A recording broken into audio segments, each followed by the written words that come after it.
What's up, Crusaders? Welcome to another episode of Arcade Crusade. In today's video, we are going to be working on the Mario Brothers we just picked up.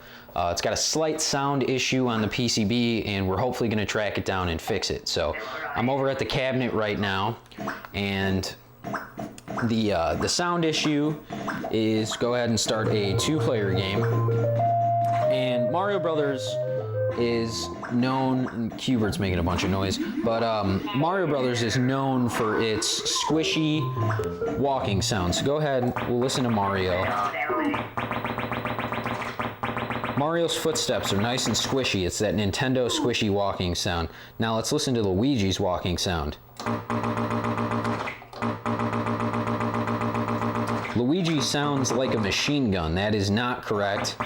Him and Mario should sound exactly the same, and he sounds like a machine gun. So we got an issue somewhere in the analog sound circuit. The walk sounds in Mario Brothers are analog sounds, just like the jumps and walks. The jump sound, the walk sound, and a couple other sounds are analog sounds in Donkey Kong, and in Mario Brothers, the walk sound is the only analog sound. So we're going to take a look at the schematic first, then we'll pull the board out of the cabinet and figure out what we're going to do. I already ordered pretty much all the parts we're going to need to do this, so once we take a look at the schematic, we can start working. But Mario sounds completely fine, and Luigi just sounds like a machine gun. I mean, we'll listen to Mario one more time. It's that nice squishy Nintendo walking sound. So I'm just gonna grab a printout of the schematic and we'll head over to the bench, take a look at it, and then start working on the board. Alright, so I went and got the schematic printed out in the exact section of what controls the analog sound circuit in a Mario Brothers. So on a Mario Brothers PCB, all of the sounds come from the sound ROM on the board, aside from the Walk 1 and Walk 2 circuits. Walk 1 controls Mario, Walk 2 controls Luigi. Otherwise, every other sound in the game comes from the ROM and is put through the processor.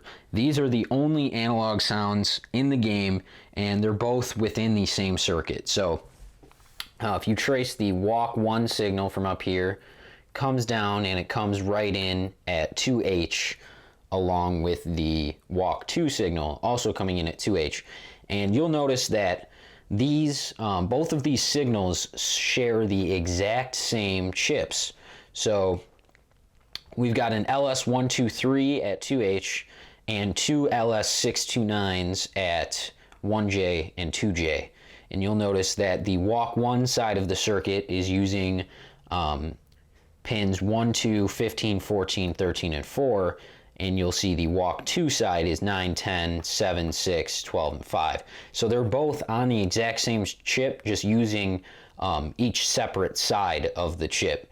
And you'll see the same thing with 1J and 2J, that they're using so on Walk 1 it's using 12 and 13 connected to that cap, 12 and 13, and then 4 and 5, 4 and 5, and those are opposite sides of the chip. So they're both using the same three IC circuits, and then they both are basically the same circuit with a couple different capacitor values. So my logic going into this is that we are going to replace all of the capacitors in the entire Walk 2 circuit. My reasoning behind that is, I think if 2H, 1J, or 2J, if any of those ICs were bad, we would have an issue on Mario's side as well because they share the chip. So I have a pretty good feeling that if we replace all of the capacitors on the Walk 2 side of things, that we will take care of our Luigi walking sound issue.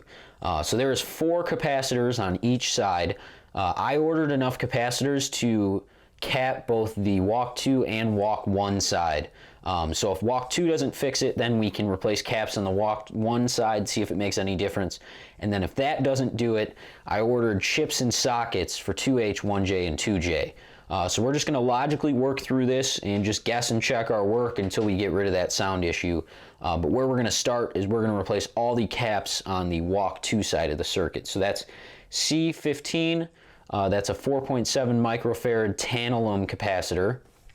C4 is a 4.7 microfarad tantalum, and then C5 and C16 are both film capacitors, so they do not have polarity. They can be placed either way in the circuit, and C5 is a 390 microfarad or nanofarad capacitor, and then C16 is a 68 nanofarad capacitor. And you'll see the exact same on the walk 1 side. We have C6, just a value smaller than C5, and then C17. And these are both tied directly into the ICs that actually make the sounds in our analog circuit. And then we have C3 and C14. So slightly different cap values on both sides of the circuit, just based on, I'm sure, the signals coming into them. But yeah, slightly different cap values, but these are the exact same circuits. They're exactly the same. So we are going to cap the walk 2 side of the circuit, and then once we cap that side, we'll put the PCB back in the cabinet and test it. And if that doesn't do it, we'll cap the walk 1 side, test it, and if that doesn't do it, we'll start troubleshooting the ICs. So I'm going to get the board out of the cabinet, we'll get the soldering irons heated up, and then we will start working on the board. Alright, so I got the Mario Brothers PCB pulled out of the cabinet.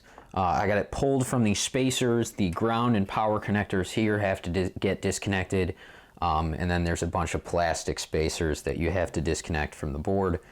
But this is the CPU side of the board, and we are looking at 1J, 2J, and 2H. Those are everything within here is our walk circuit. So the first 2 caps I'm going to replace is C4 and C15. So C15 is right here. It's this blue tantalum capacitor, and C4 is these blue tantalum next to the battery holder.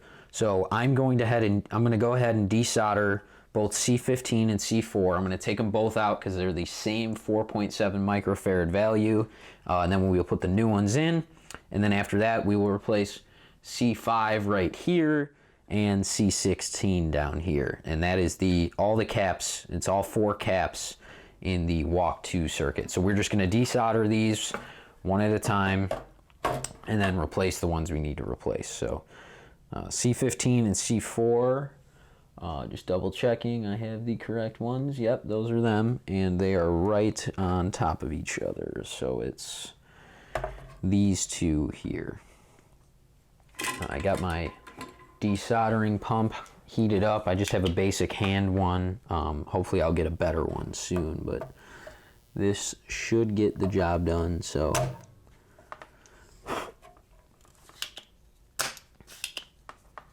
and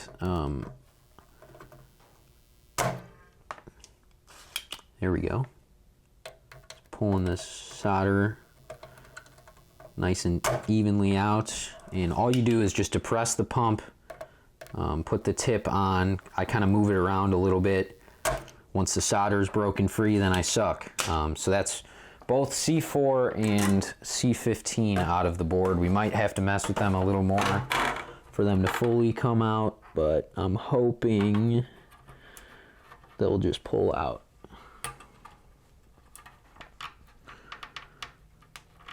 C4 at least is loose on one side.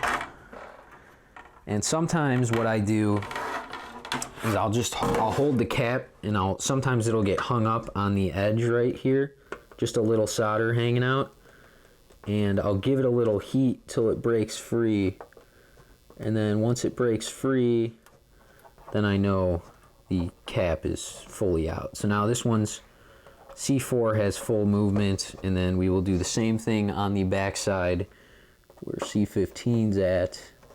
Just give a little heat to the solder pad, because sometimes, like I said, it hangs up on the edges, so you just want to break that. So that's 4.7 pulled out right there, and then we will pull the second one out. It's loose. All right, so there's both of them pulled out of the board. So tantalum caps do have a polarity. You got to look for the plus sign on the capacitor, and that is the side facing me, which is the same way on the board. So it's just going to go in just like this, And I'm just going to push it all the way in. Nice solid connection there. And then we are going to do the same on this one. And again, positive is the same way on this side.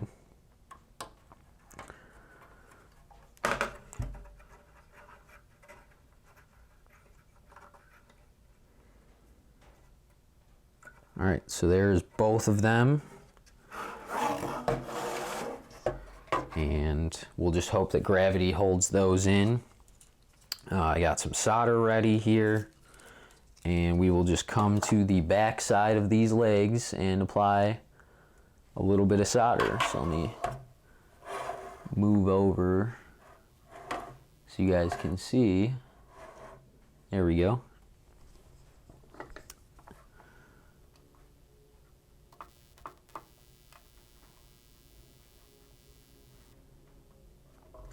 All right, and there's a little bit of solder applied to that one and to the next leg.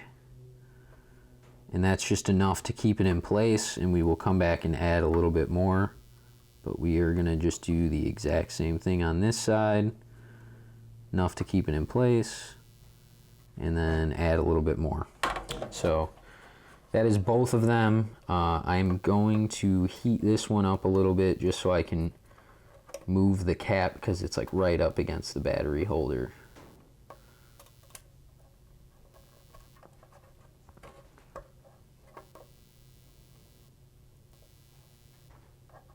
There we go, nice and straight now. Oh, actually, let me push this back through.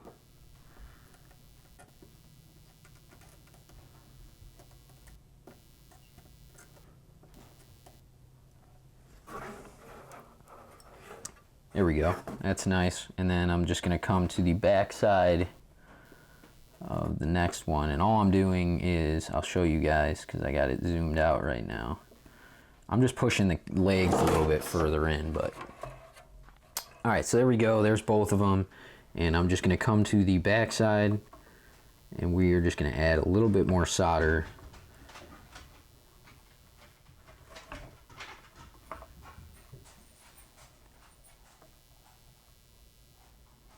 All right, there we go.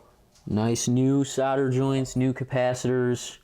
Those are hooked up nice and clean. While we're here, we'll reflow some solder on one of the walk 1 caps because it's right here. And the other side looks good. All right, so that's both of the tantalum capacitors installed with the correct polarity. So now we are going to, let me zoom out.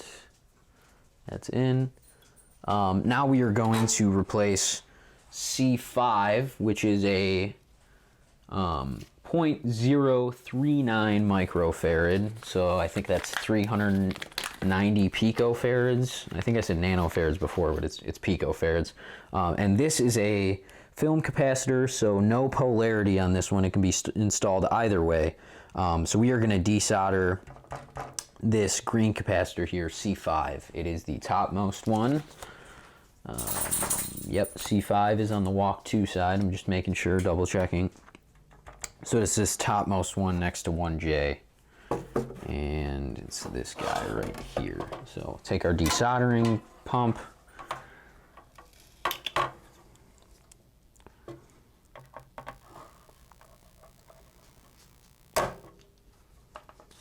Might need to go at it a second time because we didn't get a ton.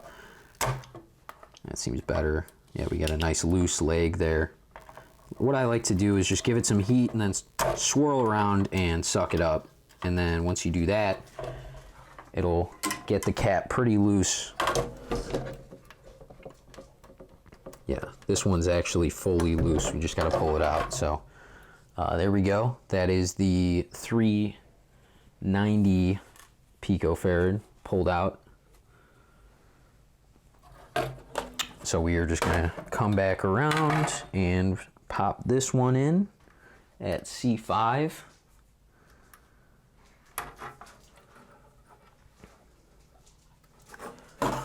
And I'm just gonna hold it on the back side with my hand and just get my solder ready so I can hit it with a little bit of solder. And once you get one of the legs hit with some solder, then you don't really have to, yeah, it's not going to move now because there's a little bit of solder on that leg keeping it in place. So now we can come to the other leg and fully solder it on. So now our other leg's in place, and we just come to this one, heat it up, and we got 2 brand new solder joints and a new capacitor. And there we go. So there's that one, and now there's only, I'm just cleaning my soldering iron.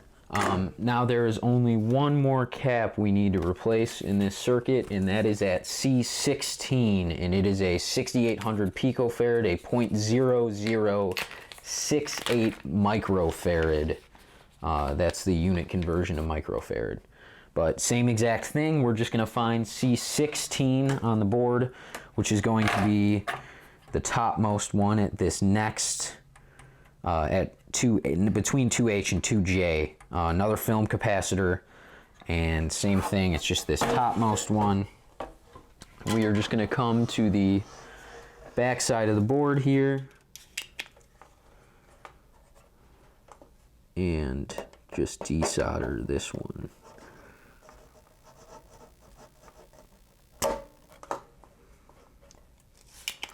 Nice clean desoldering there.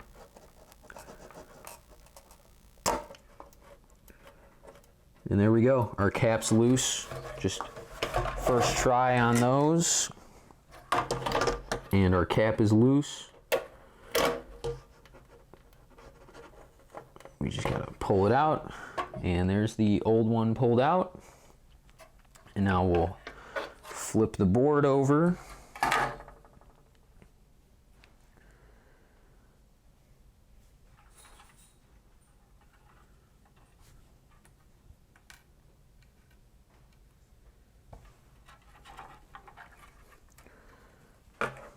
And there we go. There's our new film cap put in there.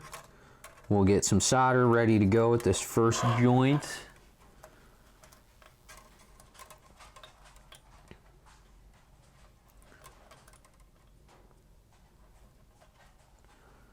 There we go. We just got the solder resting there. And you just want to get a little bit on it so it holds its place. So just like that. And then come to the other side and add a full solder joint. And there we go. So we'll just add some to this side. Add some to the other side.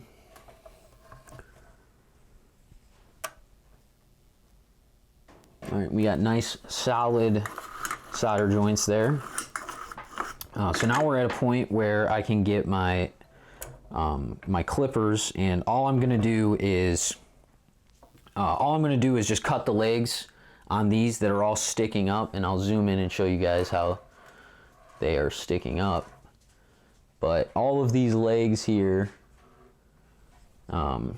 here, and here, all 4 caps we just put in, we're just gonna take our flush cutters, just wire cutters, and you're just gonna cut all these legs to the straight to the board. So we're just going to do that, and then I will put the board set back together and we will shove it back in the cabinet. But let's hope that brand new caps in our Walk 2 circuit takes care of the Luigi walking sound.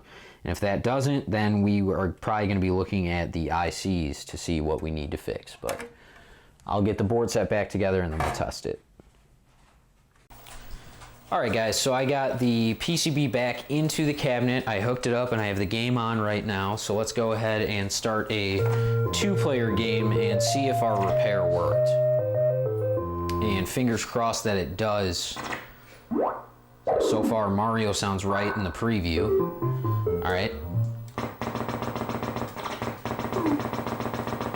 So there's Mario. And there's Luigi.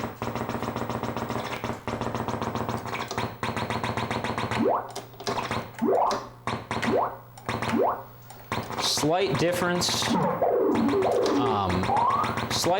in the walk sounds, but it sounds right to me. And we'll go ahead and we'll go into this next level and we'll listen to both of them. So Luigi has that squishy walking. It's not so much of a machine gun anymore. And Mario has pretty much the same noise. Luigi is a little bit louder, but seems like we fixed it.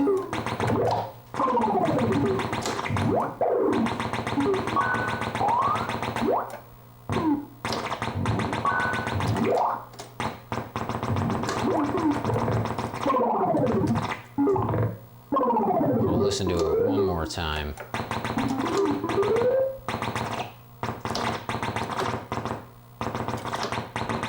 And Mario's a little bit more muffled, but I'm pretty happy with how Luigi sounds. It's a slight difference in tone, but he has the squishy Nintendo walking sound back. We'll listen to it again here. Yeah, his footsteps are nice and squishy. He doesn't sound so much like a machine gun anymore.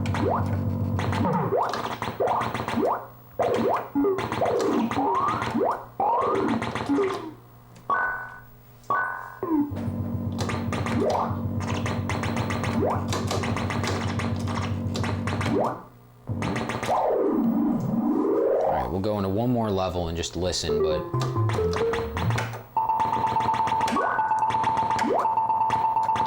Oh man, I whiffed.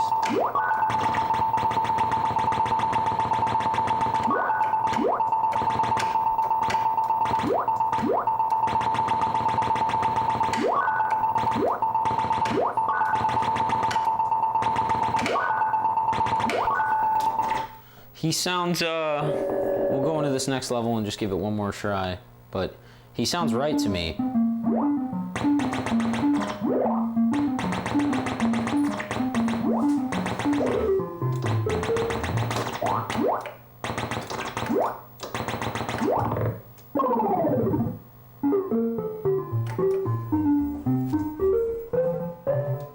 All right, so I think we'll call it quits there. And if it ends up bothering me, then we'll revisit this one and we'll install those ICs. But I think I'm going to save those ones for a rainy day if I ever decide I do need to replace them. But just replacing the caps on the Walk 2 side seemed to improve the sound.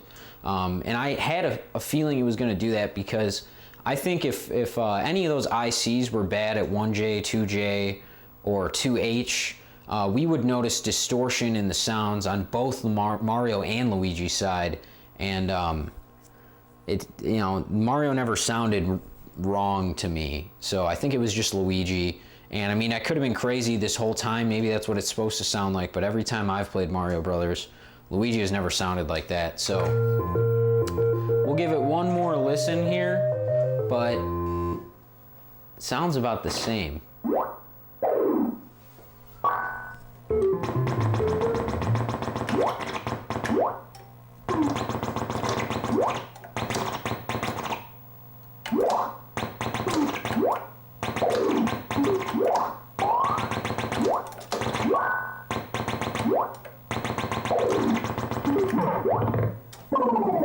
Yeah, I mean, that sounds right to me. So, all right, we'll call it there in this episode. It was just a quick PCB repair on the Mario Brothers. I still got to do T-molding and get the cardboard monitor shroud on. Once I do that, this can go back together and this one will be done. So that pretty much does it for this episode. Thanks for watching, guys. I'll see you in the next one.